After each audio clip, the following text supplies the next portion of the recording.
ہم لوگوں کو صرف اس لیے ان لوگوں نے برائب نہیں کیا کہ وہ لوگ ترقی کریں اور اس ملک کو تباہ کریں. ہم اس لیے بھی کیا گیا کہ اس ترقی کو روک دو, تباہیاں ڈالو, لڑائیاں ڈالو, آپس میں لڑو. یہ مطلب یہ کون کر رہا ہے سر یہ آپ کے باہر کے بندے کر رہے ہیں سارے, یہ انڈیا سے ترکی سے سعودی عرب سے. اس کو یوز کرتے ہوئے جو بھارتی شپس ہیں وہ میڈیٹرینین جو سی ہے اس میں داخل ہوتے ہیں اور اس کے ذریعے پھر آگے وہ یورپ اور پھر آگے پھر اٹلانٹک اوشن کے ذریعے امریکہ تک جاتے ہیں. اب اچھا سر یہ بتائیے کہ ابھی دوسرا ایک ہمارا چائنا امریکہ کا بھی بہت, کیا چائنا کے ساتھ بھی ہمارا کوئی لیوریج کم ہو رہا ہے ڈپلومیٹک, آپ کیا سمجھتے ہیں؟ کچھ آپ سمجھتے ہیں کہ ابھی وہ ایسے حالات پیدا نہیں ہوئے چائنا پاکستان کے درمیان, ابھی ہماری اسٹریٹجک پارٹنرشپ چل رہی ہے اسموتھلی, کوئی اس میں ایسے اریٹنٹس موجود نہیں ہیں, آپ کیسے دیکھ رہے ہیں؟ بس چائنا کو بھی ابھی جو امریکی سفیر کل پرسوں بلوچستان بھی ہو کے گئے ہیں اور اپنے ساتھ ڈیفینس اور نیول اٹیچے ان کے ساتھ تھے, تو یہ بھی لوگوں کے بڑے خدشات اس سے پیدا ہوئے ہیں. تو آپ اس کو کیسے دیکھ رہے ہیں؟ پاکستان کو کس طرح پوزیشن کرنا چاہیے اپنے؟ نہیں آیا تو انہوں نے مطلب اپنا امپریشن کیا دیا ہے. ایک دیش ہے جو کہ سپر پاور بننا چاہتا ہے, امریکہ کی جگہ پہ نمبر 1 سپر پاور بننے کا اس کا ایک سٹیٹڈ ایم ہے, اور پھر آپ کو رسپانسبل بیہیو کرنا پڑتا ہے. لیکن انہوں نے میری طرف سے میری پرسنل سمجھ سے تو ایک ہمیں فیور کی نہیں آگے, کیونکہ اگر شی جن پنگ یہاں آئے ہوتے, 2 دن کا کل مسئلہ تھا, 1.5 دن ایکچولی, اور اس کے اندر بھی پھر بہت سارا فوکس میڈیا کا, باقی پوری دنیا کا, پریس کا, سب کا یہ رہتا, فوکس رہتا شی جن پنگ اور جو بائیڈن کی میٹنگ کیسی ہوگی. شی جن پنگ نے پرائم منسٹر مودی سے میٹنگ کی کہ نہیں, اس میٹنگ میں باڈی لینگویج کیا رہی, جو بائیڈن کی میٹنگ میں کیا ہوا, کیا ڈیسیجن ہوا, وہ فوکس جو ہے کافی حد تک فوکس ادھر چلا جاتا. اب فوکس پورا G20 کے مدوں پہ.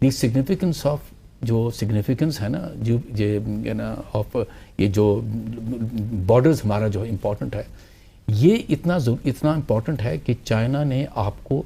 پہلے بھی اہمیت دی تھی, ابھی بھی دی ہے. اور یہ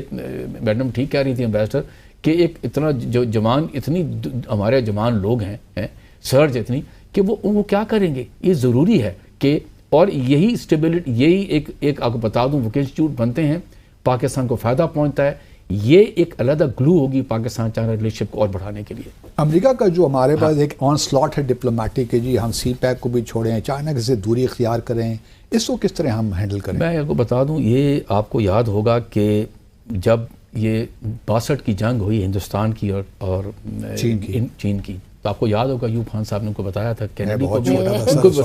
بتایا تھا کہ دیکھیں جی آپ ان کو ہتھیار C-130 کے C-130 جا رہے تھے, انہوں نے کہا یہ ایک دن ہتھیار ہمارے خلاف یوز ہوں گے. اس دن سے ہم نے ان سے تھوڑا ہٹنا شروع کیا. ذوالفقار علی بھٹو صاحب وزیر خارجہ تھے, اور اس پر وہ کنور نٹور سنگھ کی اپنی کتاب ہے one life is not enough, اس میں لکھا ہوا بھی تھا کہ کس طریقے سے ہمیں انہوں نے سائڈ لائن کیا, اور امریکہ کو بھی اور ہمیں بھی, اور آپ نے چائنا سے اپنے ریلیشن شپ بڑھانی شروع کی. چین ایک ایسی قوم ہے جو مشکل وقت میں اگر آپ ان کے ساتھ کھڑے ہیں تو وہ آپ کے ساتھ کھڑے رہیں گے, اب وہ بھولتے نہیں ہیں. امریکہ کو یہ پتہ ہے,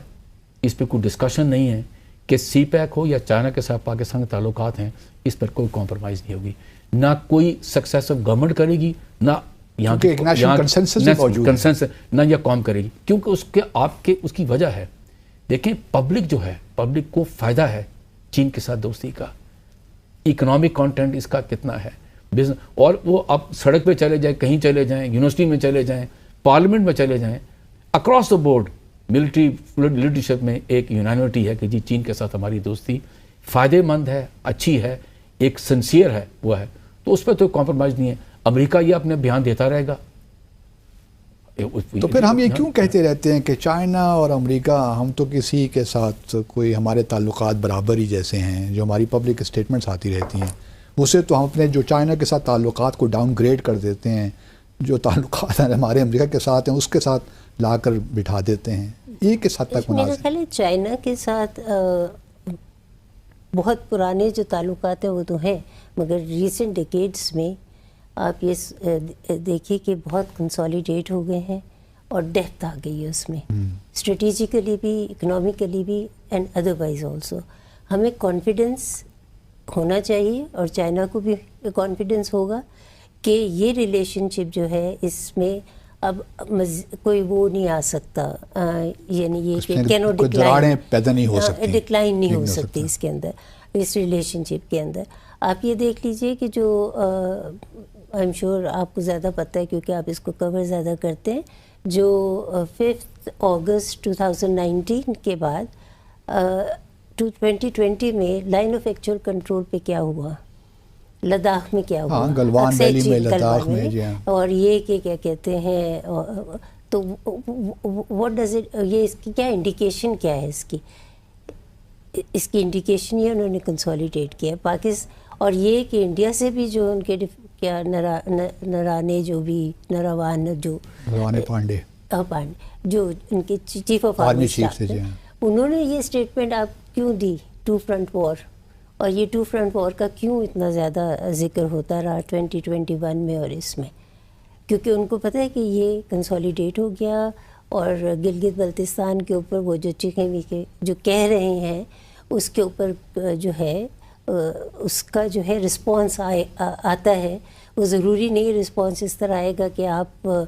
ان کو آؤٹ رائٹلی یہ کہیں گے یہ نہیں کر سکتے. گزشتہ کچھ عرصہ پہلے آپ کو پتا ہوگا کہ یہ جو سوئز کینال ہے یہ ایک نیرو سٹرپ ہے، وہاں پر ایک جو شپ تھا وہ پھنس گیا تھا، اور تقریباً ہفتے 10 دن کے لیے جو تجارت تھی اس روٹ سے جو ہو رہی تھی وہ رک گئی تھی. اب ایک اس کا جو مقصد ہے یہ متبادل تراش کرنا ہے، وہ ایشیا کے ممالک یا جو اس خطے کے ممالک ہیں جو تھرو سوئز کینال جو تجارت کرتے ہیں یورپ کے ساتھ. تو یہ جو نیا جو کوریڈور ہے اگر آپ دیکھیں تو اس وقت ایک میپ آپ کو نظر بھی آ رہا ہوگا جو ایک کنسیو کیا گیا ہے کہ اگر یہ جب بن جاتا ہے تو اس سے کیا ہوگا. اس میں جو دو بنیادی طور پر روٹس ہوں گے، ایک اسے ایسٹرن کوریڈور کہا جا رہا ہے جو بھارت کو کنیکٹ کرے گا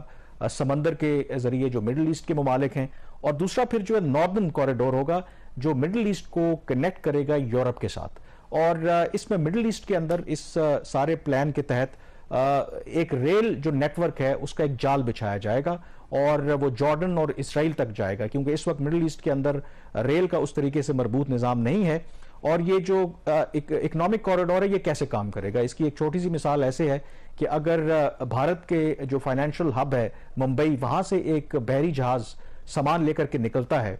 تو پہلے تو وہ سوئز کینال کے راستے جاتا تھا، لیکن جب یہ کوریڈور بن جائے گا تو یہ جائے گا پہلے دبئی، اور دبئی میں جب وہ سامان اپنا آف لوڈ کرے گا تو وہاں پر ریل کے ذریعے وہ جائے گا اسرائیل کی جو حیفا جو سی پورٹ ہے، اور حیفا سی پورٹ سے وہ پھر سمندر کے راستے یورپ میں وہ انٹر ہوگا. اب یہ جو سارا جو اکنامک کوریڈور ہے اور یہ جو کرنے سے کہا یہ جاتا ہے کہ لگ بھگ جو 40% کم ٹائم لگے گا جو بھارت تجارت کرے گا یورپ کے ساتھ. تو یہ اس کا ایک